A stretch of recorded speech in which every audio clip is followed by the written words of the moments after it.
여러분, 인류 역사상 가장 공포스러운 무기가 뭐라고 생각할까요? 핵미사일, 항공모함 다 틀렸어요. 진짜 정답은 우리 눈에 절대 보이지 않는 곳에 숨어 있는 거죠. 사실 초기 잠수함은 우리가 지금 아는 그런 멋진 잠수함이 아니었어요. 그냥 잠시 물에 들어갔다 나오는 배였던 거죠. 왜냐고요? 고래처럼 숨을 쉬러 반드시 물 위로 올라와야 했거든요. 적군이 하늘에서 눈을 부라리고 있는데 나 좀 잡아두쇼 하고 머리를 내미는 꼴이었던 거예요. 그런데 말입니다. 이 치명적인 시스템 버그를 해결하고 바다 밑에서 아예 살다시피 하는 진정한 괴물을 만든 광기 어린 천재들이 있었어요. 오늘 털어볼 이야기는 돼지 방광에서 시작해 지구를 멸망시킬 뻔한 끝판왕 무기 핵 추진 잠수함의 연대기인 거죠. 지구라는 맵을 한번 자세히 볼까요? 전체 면적의 70% 이상이 바다인 거죠. 그런데 인류는 이 수천 년 동안 오직 그 얇은 표면에서만 아웅다웅하며 놀았던 거예요. 이건 지정학적으로 보면 엄청난 밸런스 붕괴인 거죠. 배는 시간이 갈수록 크고 화려해졌지만 결국 물 위에 떠 있는 이상 적의 레이더와 눈에 노출된 공유 정보나 다름없었던 거예요. 누구나 볼 수 있고 누구나 쏠 수 있다는 뜻인 거죠. 이 바다라는 거대한 곳에서 남들이 보지 못하는 아래쪽 언더월드에 접근하려는 시도는 아주 오래전부터 있었어요. 1578년 영국의 윌리엄 본이라는 수학자가 가죽으로 덮인 목자의 프레임 잠수정을 설계했을 때만 해도 사람들은 미친 사람 취급을 했을 거예요. 하지만 그는 현대 잠수함의 핵심 원리인 부력 조절을 선체 부피의 수축과 팽창으로 설명한 천재였던 거죠. 진짜 시행에 옮긴 건 네덜란드의 발명가 코르넬리우스 드레벨이었던 거예요. 1620년부터 1624년 사이 드레벨이 템스강에서 선보인 잠수정은 지금 보면 정말 코미디가 따로 없어요. 나무 프레임에 가죽을 씌워서 물이 안 새게 막고 그 안에 사람들을 태운 거죠. 제임스 1세 국왕이 직접 이 잠수정에 탑승했다는 기록까지 있을 정도인 거죠. 더 황당하고 놀라운 건 잠항 메커니즘인 거예요. 승무원 좌석 아래에 돼지 방광을 여러 개 설치해둔 거죠. 이 가죽 주머니에 물을 채우면 무게가 늘어나서 가라앉고 다시 힘껏 짜내면 위로 떠오르는 방식이었던 거예요. 인류가 바다 밑으로 잠입하기 위해 선택한 첫 번째 아이템이 고작 돼지 방광이었다는 게 믿어지시나요?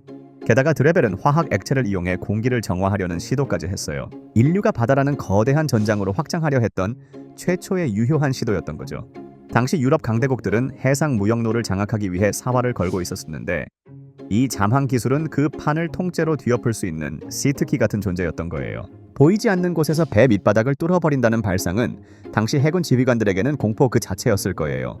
드레벨의 잠수정은 사람이 직접 노를 저어서 이동해야 했고 공기도 금방 떨어지는 조악한 수준이었지만 인류가 수중에서 스스로 움직일 수 있다는 가능성을 현실로 보여준 결정적 장면이었던 거죠. 이 작고 초라한 시작이 훗날 대양을 지배하는 핵 추진 잠수함의 조상님이 된 거예요. 바다 밑은 이제 정복해야 할 미지의 영토가 아니라 적의 뒤통수를 갈길 수 있는 최고의 은신처로 정의되기 시작한 거죠. 대항해 시대의 영웅들이 수평선 너머를 볼 때 이 천재들은 수평선 아래의 어둠을 보았던 거예요. 그 어둠 속에서 인류는 보이지 않는 지배력을 키우기 시작한 거죠. 하지만 제2차 세계대전 때까지도 잠수함은 태생적인 너프 상태를 벗어나지 못했어요. 바로 디젤 엔진의 한계 때문인 거죠. 디젤 잠수함은 물속에서 배터리로 움직이는데 이게 성능이 정말 처참한 수준이었던 거예요. 저속 항해를 해도 고작 24시간에서 48시간 정도만 수중에 체류할 수 있었거든요. 잠수함의 본질은 숨는 것인데 숨기 위해서 다시 모습을 드러내야 한다는 부상의 역설이 잠수함 승무원들을 괴롭혔던 거죠. 배터리를 충전하려고 수면 위로 올라와서 엔진을 돌리는 순간 적의 항공기와 구축함에게는 아주 맛 좋은 먹잇감이 될 뿐이었던 거예요. 이 문제를 해결하지 못하면 잠수함은 그저 운 좋은 자객일 뿐 전쟁의 판도를 바꾸는 주력 유닛이 될 수 없었던 거죠. 이때 미국 해군 내에서 미친 존재감을 뽐내며 등장한 인물이 바로 하이먼 리커버 대령인 거예요. 이 양반 별명이 원자력 해군의 아버지인데 그 성격과 고집이 정말 블록버스터급이었거든요. 리커버는 확신했어요. 원자력을 잠수함의 엔진으로 쓰면 더 이상 숨을 쉬러 올라올 필요가 없다는 걸 말이죠. 추진력을 얻기 위해 산소를 태울 필요가 없으니 바다 밑에서 무한 동력을 얻는 것이나 다름없는 거죠.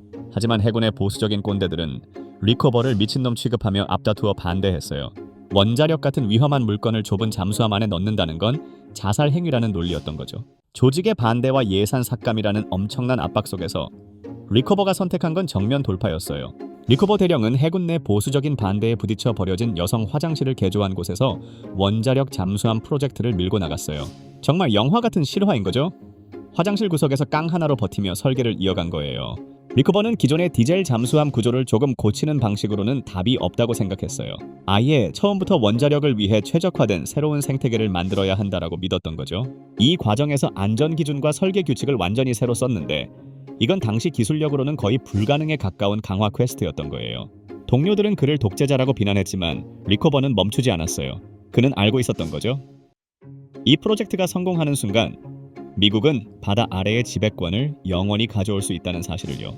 리커버의 고집은 단순한 아집이 아니라 미래를 내다본 전략적 통찰이었던 거예요. 결국 이 무모해 보이던 도전은 수많은 실패와 시행착오를 거쳐 노틸러스라는 괴물의 탄생으로 이어지게 된 거죠. 1955년 1월 아침이었어요.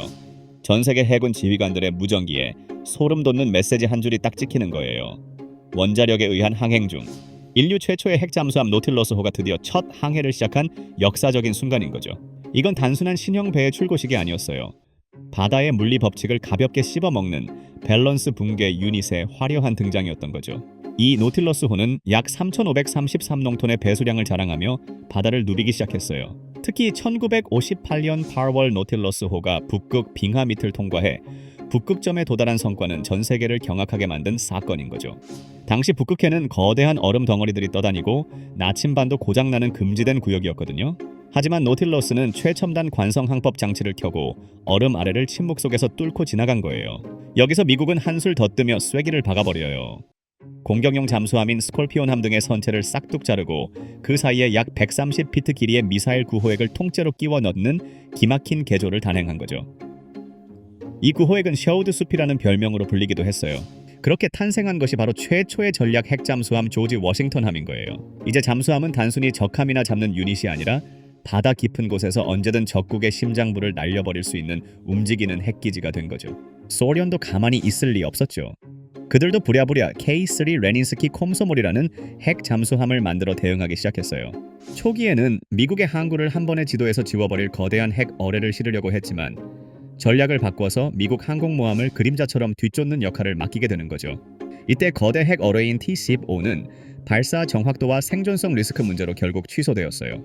이제 바다 밑에서는 보이지 않는 자들의 숨막히는 숨바꼭질이 시작된 거예요. 원자력이라는 무한한 동력을 장착한 이 괴물들은 수개월 동안 물 밖으로 나오지 않고 서로의 꼬리를 물며 심해의 지배권을 다퉜던 거죠. 이건 더 이상 영화 속 이야기가 아니었어요. 한 번의 실수로 지구가 멸망할 수도 있는 극한의 긴장감이 바다 밑바닥을 가득 채우고 있었던 거예요. 이제 바다는 전선이 따로 없는 거대한 체스판이 되었고 핵 잠수함은 그 판의 퀸이자 킹이 된 거예요. 노틸러스가 보낸 그 짧은 무전 한 줄이 결국 20세기 냉전의 구도를 결정짓는 최후의 한타가 되었던 거죠. 자, 그럼 이 거대한 블록버스터가 지금 우리랑 무슨 상관이냐고요? 이제 남의 나라 이야기가 아닌 거죠. 지금 2026년 대한민국은 거대한 전략적 전환점에 서 있는 거예요. 2025년 10월 경주에서 열린 에이펙 정상회담에서 도널드 트럼프 대통령이 한국의 핵 추진 잠수함 건조와 연료 확보를 공식 승인했다라는 소식이 들려왔던 거죠. 이건 정말 엄청난 버프인 거예요. 이에 발맞춰 대한민국 국방부는 2026년 1월 핵 잠수함 도입을 위한 특별법 제정에 착수하고 전담 TF를 구성하며 제도적 준비를 마쳤어요. 게다가 한화오션은 이미 2024년 말에 미국 필리 조선소를 인수하며 현지 잠수함 건조와 유지 보수 거점까지 마련한 상태인 거죠. 왜 이렇게까지 하는 걸까요? 북한이 2025년 말에 8,700통읍으로 추정되는 대형 전략 핵추진 잠수함 건조 현장을 공개하며 우리를 위협하고 있기 때문인 거죠. 이제 바다 위에서 레이더만 돌리며 방어하는 건 한계가 있는 거예요. 저기 물속 깊은 곳에 숨어 있다면 우리도 보이지 않는 곳에서 그림자처럼 감시하고 언제든 대응할 수 있는 강력한 힘을 가져야 하는 거죠. 역사는 말해요. 상황이 안 될 때 시스템을 탓하지 말고 시스템 자체를 갈아치우는 놈이 결국 승리하는 거죠. 돼지 방광에서 시작된 이 무모한 도전이 오늘날 평화를 지키는 최후의 보루가 되었듯 여러분이 오늘 내리는 과감한 선택 하나가 훗날 여러분의 인생을 든든하게 지켜주는 노틸러스가 될지도 모르잖아요. 오늘 이야기가 여러분의 지적 카타르시스를 자극했길 바라며 지금까지 지픽이었습니다.